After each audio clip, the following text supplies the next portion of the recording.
여러분 안녕하세요. 기술을 통찰하고 기술을 투자로 연결하는 주식 R&D랩에서 절대 놓쳐선 안 될 기술주를 집중 분석합니다. 끝까지 시청하시면 원익 Q&C 투자에 대한 핵심 포인터를 챙겨가시면 좋겠습니다. 반도체 공정에서 소재는 단순한 소모품이 아닙니다. 특히 어닐링 공정처럼 고온의 수소 라디칼이 존재하는 극한 환경에서는 석영유리나 비정질, 세라믹 부품이 그 수명을 다하지 못하고 교체되어야 하는 경우가 많습니다. 그런데 이제는 이 부품들을 더 오래 쓰고 다시 쓸 수 있게 하는 혁신적인 기술이 등장했습니다. 바로 석영유리와 비정질 세라믹의 내수소 저항성을 가지는 코팅을 하고 사용 후에는 레이저 기반의 건식 재생 공정을 통해 재활용까지 가능하게 하는 기술입니다. 이 기술의 핵심은 두 가지입니다. 하나는 수소와 만나도 손상되지 않도록 보호하는 코팅 기술, 또 하나는 사용 후 오염되고 변형된 부품을 원래 상태로 복원하는 재생 기술입니다. 이 두 가지가 결합되면 기존 부품을 최소 2배 이상 오래 쓸 수 있고 버려지는 고가의 세라믹 부품 수를 줄일 수 있습니다. 그렇다면 이 기술이 어느 정도 수준인지 비교해봐야겠죠. 기존 글로벌 선두 기업들, 예를 들어 페로텍이나 쿠어스텍, NGK 인슐레이터스는 반도체 공정용 고순도 세라믹과 석영유리를 생산하는데 매우 뛰어난 경쟁력을 가지고 있습니다. 하지만 이들 대부분은 신품 부품 공급에 집중되어 있고 사용 후 소재를 재생해 다시 쓰는 방식에는 거의 관심을 두지 않습니다. 이 기술은 이 틈새를 정확히 파고들고 있습니다. 오염을 입은 부품을 고온에서 건식으로 정밀하게 클리닝하고 다시 코팅해 재사용할 수 있도록 하는 기술은 기존의 글로벌 기업조차도 아직 확보하지 못한 영역입니다. 말하자면 소재 재활용이라는 친환경 요소까지 잡을 수 있는 구조이기 때문에 단순한 코팅 기술을 넘어서 공정 전체의 비용 구조를 바꾸는 힘을 가지고 있는 셈입니다. 그렇다면 이런 기술을 해외 투자자들은 어떻게 보고 있을까요? 지금 현재 반도체 장비 관련 글로벌 주식 시장을 보면 어플라이드 머티리얼즈, KLA 같은 대표 장비 회사들의 주가는 AI와 고성능 반도체 수요 증가 덕분에 고공행진을 이어가고 있습니다. 이들은 측정, 어닐링, 증착 등 다양한 장비 라인업을 갖고 있으며 고객사인 삼성전자, 인텔, TSMC 등으로부터 수주를 받고 있습니다. 하지만 이들 기업은 대부분 부품의 내구성이나 재활용보다 장비 성능 향상에 집중하고 있기 때문에 이번 기술처럼 소재의 수명을 획기적으로 늘리고 재사용까지 가능하게 하는 기술과의 접점을 아직 찾지 못하고 있는 상태입니다. 오히려 이 기술을 보유한 기업이 등장한다면 이들과 전략적 제휴를 통해 시장에 진입하거나 기술 이전 수익을 얻을 수도 있는 구조입니다. 지금의 기술 흐름은 단순히 공정을 정밀하게 만드는 것이 아니라 부품과 소재를 더 오래 쓰는 방향으로도 진화하고 있다는 점에서 매우 의미 있는 변화를 예고하고 있습니다. 이런 관점에서 보면 국내외 대학들도 발빠르게 움직이고 있습니다. 서울대, 포항공대, 유니스트 같은 국내 유수 대학들은 수소 환경에서의 세라믹 방막의 안정성, 즉 내수소성 확보를 위한 소재 구조 분석과 방막 코팅 공정 최적화 연구를 진행하고 있습니다. 해외에서도 MIT나 스탠퍼드 같은 기관들이 고내구, 방막 개발과 레이저 식각 기술을 통해 반도체 부품의 재사용 가능성을 탐색하고 있습니다. 하지만 이 모든 연구는 아직 재료 한 가지에 집중되어 있거나 공정 전체를 통합하는 수준까지 도달하지는 못했습니다. 이번 기술의 차별점은 실험실 수준이 아니라 실제 장비와 부품을 기반으로 재생 복원 코팅까지 전 공정을 통합 설계하고 있다는 점입니다. 바로 이 통합형 구조가 글로벌 기술 흐름에서도 선도적인 위치를 차지할 수 있는 가능성의 핵심입니다. 이제 시장 이야기로 넘어가 보겠습니다. 글로벌 고내열 세라믹 시장은 매년 약 7%씩 성장하고 있으며 반도체 공정이 점점 정밀해질수록 이 부품들의 요구 조건은 더 까다로워지고 있습니다. 특히 고온 고압 고수소 환경에서는 단순한 소재가 아니라 내구성을 입힌 소재가 필수적입니다. 이런 상황에서 재생 가능한 소재 기술은 단순히 한 번 쓰고 버리는 구조를 바꾸고 반도체 제조 공정의 지속 가능성을 확보할 수 있는 방향으로 발전하고 있습니다.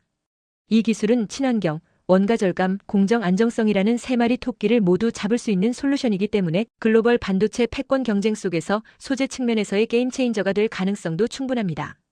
마지막으로 주가 측면에서 보면 지금 당장 이 기술이 적용된 상장사는 없지만 소재 또는 부품 기업들 중에서는 원익 Q&C, 미코세라믹스, TCK 등이 유력한 기술 적용 또는 수혜 대상입니다.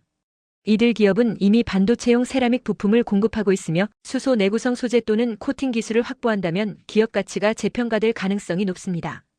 특히 ESG와 순환경제가 강조되는 글로벌 투자 트렌드에서 이 기술은 단순한 기술 혁신을 넘어 투자 관점에서도 매우 주목할 만한 미래성을 내포하고 있습니다. 수소 라디칼 환경에서도 살아남는 반도체 부품의 비밀, 그리고 그 재생 복원 기술이 가져올 산업적 변화에 대해 이야기 나눴습니다. 지금부터는 이 기술이 어떤 장비에 실제로 적용될 수 있고 시장에서 어떻게 확산될 수 있을지 구체적인 시나리오로 풀어보겠습니다. 원익 QNC의 주가 상승을 견인할 기술 개발에 대해 좀 더 자세히 쉽게 설명하겠습니다. 끝까지 시청하시고 투자에 대한 핵심 포인트를 챙겨가시면 좋겠습니다. 이번 기술은 반도체 어닐링 공정이라는 매우 중요한 공정에서 사용되는 석영유리나 비정질, 세라믹 같은 부품을 더 오래 사용할 수 있도록 표면을 개질하고 다 쓰고 나서도 다시 쓸 수 있게 재생하는 기술입니다. 여기서 중요한 것은 수소 라디칼이라는 아주 작은 수소, 원자가 반응성이 높아서 부품 표면을 쉽게 손상시킬 수 있다는 점입니다. 이런 환경에서 부품을 보호하기 위한 내수소 저항성 코팅 기술이 핵심입니다. 기존의 글로벌 선두 기업 중에서 페로텍, NGK 인슐레이터스, 쿠어스텍 같은 회사들은 반도체 장비에 들어가는 고내열 세라믹이나 석영 유리 제품을 공급하고 있지만 이들은 대부분 신품 소재 중심의 공급 체계에 집중하고 있습니다. 즉, 한번 쓰고 나면 버리는 구조가 많고 재생 복원 기술은 거의 다뤄지지 않고 있다는 한계가 있습니다. 이와 달리 이번 기술은 레이저 기반 건식 공정, 즉 습식이 아닌 마르고 고온 상태에서 진행되는 표면 재생 방식을 통해 오염 제거와 표면 복원, 그리고 내수소성 코팅을 다시 입히는 기술까지 결합한 하이브리드형 기술입니다. 이는 기존 기술에 비해 재활용률을 높이고 소재 수명을 2배 이상 연장할 수 있다는 점에서 기술, 경쟁력 측면에서 매우 큰 강점을 가집니다.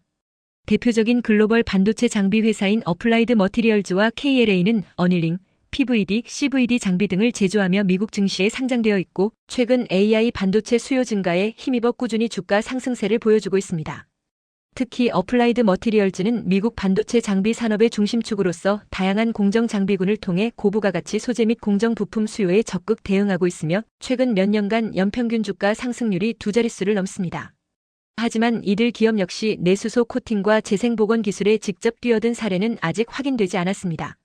현재는 장비 성능을 높이는 방향에 집중되어 있고 소재 재생 기술을 이용한 토털 카스트 절감 전략은 상대적으로 부족한 상황입니다. 따라서 이 재생 기반 기술이 상용화된다면 이러한 대형 장비 회사와 협력하거나 이들과 기술, 제휴 및 공급 계약 체결을 통해 밸류체인을 확장할 수 있는 가능성이 매우 큽니다.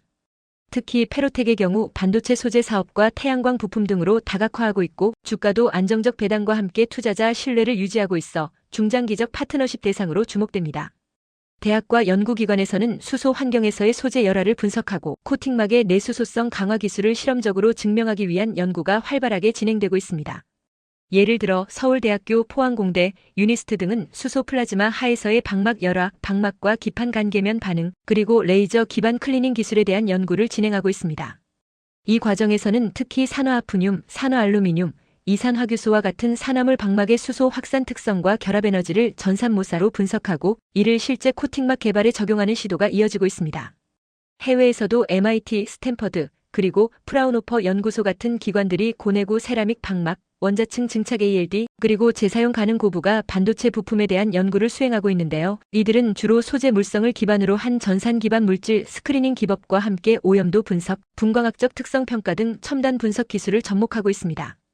하지만 본 기술과 같이 재생기술 코팅 기술이 통합된 플랫폼 수준의 R&D는 드물기 때문에 현재 이 연구는 세계적으로도 희소성이 높은 독립적 연구 주제로 평가될 수 있습니다. 글로벌 고내열 세라믹 시장은 2024년 약 12조 원 규모이며 반도체 제조 공정 확대에 따라 연평균 7% 이상 성장할 것으로 보입니다. 특히 반도체 공정 중에서도 어닐링은 최고 온도와 고수소 분위기에서 진행되는 공정으로서 사용되는 부품의 내구성 요구 수준이 매우 높기 때문에 이 분야에 특화된 기술은 항상 수요가 존재합니다. 게다가 최근에는 탄소 중립 정책과 폐기물 최소화 기조로 인해 재생 가능 부품과 친환경 소재에 대한 수요가 빠르게 증가하고 있습니다.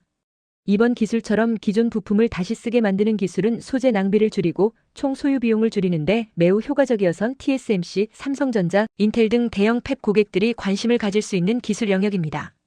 향후 이 기술이 제품화된다면 특정 코팅 소재, 공정, 알고리즘, 장비 패키지 등에서 표준화 가능성도 충분히 있습니다. 현재 이 기술을 직접 수행하는 상장 회사는 아직 없지만 관련 분야에서 기술적 상관관계가 높은 원익 QNC, 미코세라믹스, CIS, TCK 같은 기업들이 있습니다. 이들은 모두 반도체 공정용 소재와 부품을 생산하며 고내열성, 고순도, 장수명 부품 기술력을 갖춘 회사입니다.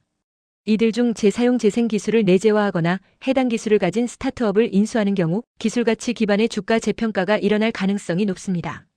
투자 관점에서 보면 소재 수명 연장은 장비 교체 주기 지연을 유도할 수 있으므로 일부 장비 업체에게는 단기 매출 악영향이 될 수도 있습니다. 하지만 팹 고객의 유지 비용 절감과 친환경 공정 확대라는 흐름을 감안할 때 중장기적으로 기술 보유 기업의 밸류에이션은 상승 압력을 받을 수밖에 없습니다. 앞으로 재사용 기술과 소재 최적화 기술이 동시에 적용되는 기업이 나타난다면 그 기업은 ESG, 원가 절감, 생산성 향상이라는 세 마리 토끼를 동시에 잡을 수 있는 강력한 후보가 될 것입니다. 기술을 통찰하고 기술을 투자로 연결하는 주식 R&D랩에서 설명한 지식이 투자에 도움이 되셨나요? 구독과 좋아요, 알림 댓글 부탁합니다.